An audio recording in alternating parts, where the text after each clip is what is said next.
Alright, time for a quick breakdown of an MCL injury in this black belt matchup at the recent Simon Challenge between Ollie Smith in the blue shorts and Jess Smith in the black shorts.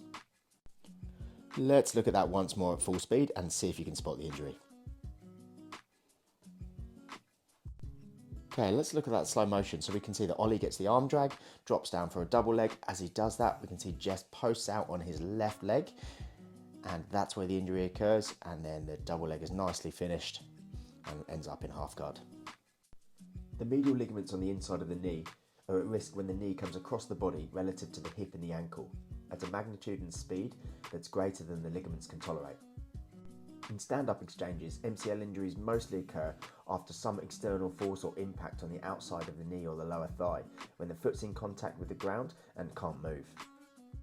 In this case, the combined movement of knee flexion, knee valgus and external rotation of the tibia led to the tear. Clinical testing showed some damage to the medial collateral ligament and the medial patellofemoral ligament, which is in line with the mechanism of injury we can see here.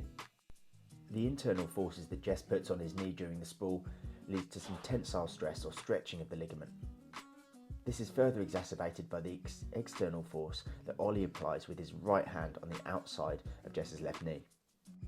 Now, it's important to say that injuries are multifactorial and shit just happens sometimes. Having said that, there's still two main ways we can try and prevent these type of injuries.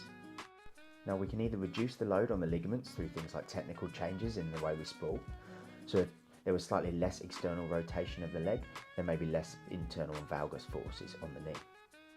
Or we can increase the capacity of the knee to be able to tolerate this type of load through things like strength and agility training, and perhaps training positions of risk where the knee does come across the body, across that midline in controlled ways more often.